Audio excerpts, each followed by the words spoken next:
बातमी आहे धुळे जिल्ह्यात असलेल्या साक्री तालुक्यातील पिंपळनेर शहरातून। दिनांक 13, 14, 15 जानेवारी 2025 रोजी होणाऱ्या केंद्रस्तरीय आदिवासी एकता संमेलनासाठी पूर्वनियोजन पूर्वतयारी म्हणून महाराष्ट्र, मध्य प्रदेश, गुजरात, राजस्थान, छत्तीसगड येथील राष्ट्रीय पातळीवरील पदाधिकारी व कार्यकर्त्यांनी संमेलनपूर्व आढावा घेतला। यावेळी पेंडॉल, पाणी व्यवस्था, भोजन व्यवस्था, स्वयंसेवक जबाबदारी, स्वागत समिती, स्टेज, युवकांसाठी, बालकांसाठी, महिलांसाठी विविध कार्यक्रमांसाठी स्वतंत्र व्यासपीठ असावे, महिलांनी पुरुषांनी पारंपरिक वेशभूषेतच संमेलनासाठी उपस्थित राहावे, या संमेलनात साहित्य, संस्कृती, रूढी, परंपरा, प्रथा, चालीरीती, आहार, वेशभूषा यांचे जतन आणि संवर्धन व्हावे, विचारांचे आदान प्रदान व्हावे, यासाठी 32वे राष्ट्रीय आदिवासी एकता संमेलन साक्री तालुक्यातील पिंपळनेर पासून 6 किलोमीटर अंतरावरील पानखेडा या ठिकाणी संपन्न होत आहे। यासाठी आर्थिक निधी उपलब्ध करणे, भोजन कक्ष जबाबदारी, पाणी व्यवस्था, येणाऱ्या अतिथींसाठी निवास व्यवस्था यासाठी सर्वांनी आपल्या घरचा कार्यक्रम समजून सहकार्य करावे अशी अपेक्षा संयोजन समितीकडून व्यक्त करण्यात आली। सदर बैठक माध्यमिक विद्यालय पानखेडा या ठिकाणी दिनांक 22/12/2024 रोजी मोठ्या उत्साहात संपन्न झाली। या बैठकीत अनेकांनी जबाबदारी स्वीकारून संमेलनाच्या उत्कृष्ट नियोजन आयोजन संयोजनासाठी तन मन धनाने सहकार्य करण्याचे आश्वासन दिले। 5ही राज्यातील प्रतिनिधींनी यावेळी संयोजन समितीला दिले। संयोजन समितीची पुढील बैठक 28/12/2024 रोजी घेण्याचे ठरले आहे। हमारी व्यवसायिका आपको पैसा होनी चाहिए, हमारा परिवर्तन करने का है, स्वावलंबी बनने का है, वो दिशा में जाना है, ये हमको प्रश्न है। और लेकिन ये बदलाव एक ही दिन में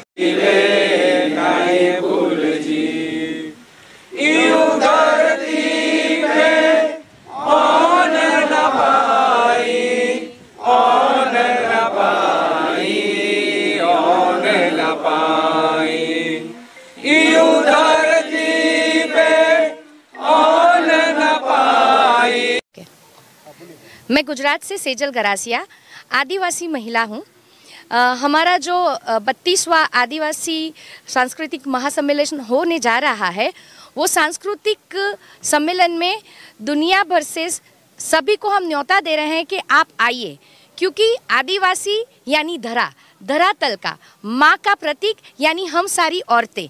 तो हम ये आह्वान करते हैं कि आप अपने मातृत्व को यहाँ सबके साथ बांटने के लिए, प्यार बांटने के लिए, सबको एकजुट करने के लिए हम सभी दुनिया के सारे आदिवासियों को यहाँ पे न्योता दे रहे हैं। आपकी जय जोहार। ये आंदोलन आदिवासी अस्तित्व, अस्मिता और संस्कृति बचाने के लिए देश और दुनिया के आदिवासी एक हो, ऐसी भावना लेकर यह आंदोलन देश भर में चल रहा है। ये आंदोलन अभी आदिवासी जीवन और संस्कृति में क्या क्या समतामूलक जीवन है ये प्रदर्शित करना चाहते हैं। तो आदिवासी है समतामूलक जीवन, समूह संस्कृति, श्रम समूह और सहकार्य पर आधारित जो जीवन जी रहा है, ये जीवन को मानवता की उत्पत्ति के बाद में जो संपत्ति की उत्पत्ति हुई, वहाँ से भोगवादी जो संस्कृति आई, शोषण वाली संस्कृति आई, ये संस्कृति ये नष्ट करने का प्रयत्न कर रहे हैं। और जो मानवतावादी जो मूल्य है, समता, ममता, प्रेम, विश्वास पर आधारित जो जीवन है, उसको ख़त्म करना चाहते हैं।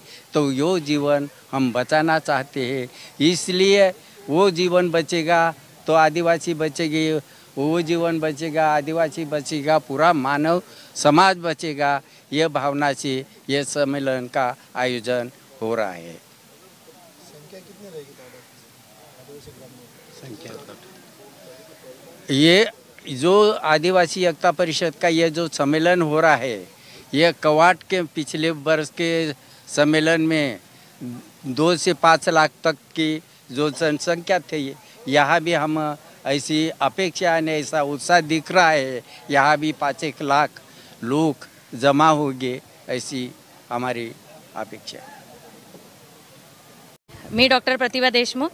आणि महाराष्ट्राचं आदिवासी एकता परिषदेची प्रतिनिधी तुम्हाला सगळ्यांना या माध्यमातून आव्हान करते की हा जो जानेवारीमध्ये आदिवासी एकता संमेलन मोठ्या संख्येने होत आहे, ज्याचं जे आहे की त्याचं स्वरूप खूप विस्तृत आहे. 24 राज्य या ठिकाणी सामील होणार आहे. त्याच्यामध्ये महिला बाल सन्मान यात्रा पण असणार आहे, जी नंदुरबार, धुळे, साक्री या भागामधून येणार आहे. आपल्याला पूर्ण ती जी आहे गुजरात, महाराष्ट्र, राजस्थान असं करत पुन्हा महाराष्ट्रामध्ये ती येणार आहे, महाराष्ट्रापासून सुरुवात होऊन. आणि त्या रॅलीचं स्वागत करण्यासाठी महिला बाल सन्मान यात्रा जी आहे ती फक्त आदिवासींच्या महिलांसाठी नाही तर संपूर्ण देशातल्या जागतिक महिलांसाठी आहे. तर ज्यांना या यात्रेला जोडायचं असेल तर त्यांनी नक्की या ठिकाणी यायचं आहे. आपल्या महाराष्ट्रामध्ये 11 आणि 12 तारखेला ती यात्रा येणार आहे. 10ला बोराडीला तिचा मुक्काम असणार आहे आणि 11 तारखेला ती नंदुरबार, साक्री आणि त्यानंतर पिंपळनेर येथे येणार आहे. तर सगळ्यांना आव्हान आहे या संस्कृतीचा, आदिवासी संस्कृती, परंपरा यांचं संवर्धन करण्यासाठी हा हेतू या ठिकाणी आहे. मग ते सांस्कृतिक असेल, खाद्य संस्कृती असेल, अनेक प्रकारच्या संस्कृतीचं दर्शन या ठिकाणी होणार आहे आणि एकतेचा संदेश देणारं हे आदिवासी एकता संमेलन आहे. इथे आदिवासी बिगर आदिवासी सुद्धा या ठिकाणी हे संमेलन बघण्यासाठी येऊ शकतात. सगळ्यांना या ठिकाणी आम्ही आमंत्रित करत आहोत आणि आर्थिक सुद्धा सहकार्य आम्ही या ठिकाणी स्वीकारणार आहोत. तर ज्यांना आर्थिक सहकार्य करायचं असेल त्यांनी सुद्धा जरूर करावं. धन्यवाद. जय हिंद, जय महाराष्ट्र, आपकी जय. तिकर वसावा, गुजरात से हूँ और आदिवासी एकता परिषद का राष्ट्रीय अध्यक्ष हूँ।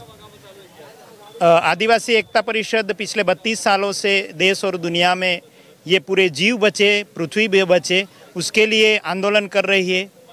मानव मुक्ति, प्रकृति मुक्ति, संस्कृति का जतन और ये देश का जो संविधान है बचे, उसके लिए प्रयासरत है।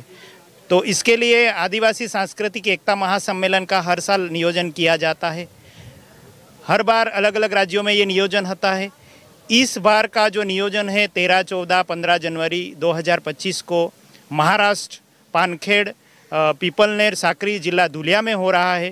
तो इसके नियोजन के लिए आज दीपरत्न माध्यमिक स्कूल पानखेड़ा में 5 राज्यों के कार्यकर्ताओं की एक मीटिंग हुई, नियोजन हुआ। यहाँ का पंडाल कैसे होगा, नियोजन कैसे होगा, कल्चरल प्रोग्राम कैसे रहेगा, बाहर से आने वाले लोगों की व्यवस्था क्या होगी, यहाँ जो सांस्कृतिक जो प्रदर्शनी लगने वाली है उसकी व्यवस्था क्या होगी, उसके ऊपर ये 5 राज्यों के कार्यकर्ताओं ने सबने मिलके सामूहिक तौर पे ये चर्चा की। और ये जो 13, 14, 15 जनवरी 2025 को जो सम्मेलन होने जा रहा है, ये पूरे शांतिपूर्ण तरीके से और दुनिया को मैसेज देने के लिए कि अगर आदिवासी संस्कृति नहीं बची, आदिवासी जीवन मूल्य नहीं बचे, आदिवासी परंपरा नहीं बची, तो ये दुनिया भी नहीं बचेगी। इसी संदेशा के साथ ये सम्मेलन खत्म हो, इसके लिए आज की तैयारी। आपली बातमी आपल्या हातात. चॅनल शेअर करा, लाईक करा. Shabdganga news point channel subscribe करा. आपली बातमी आपल्या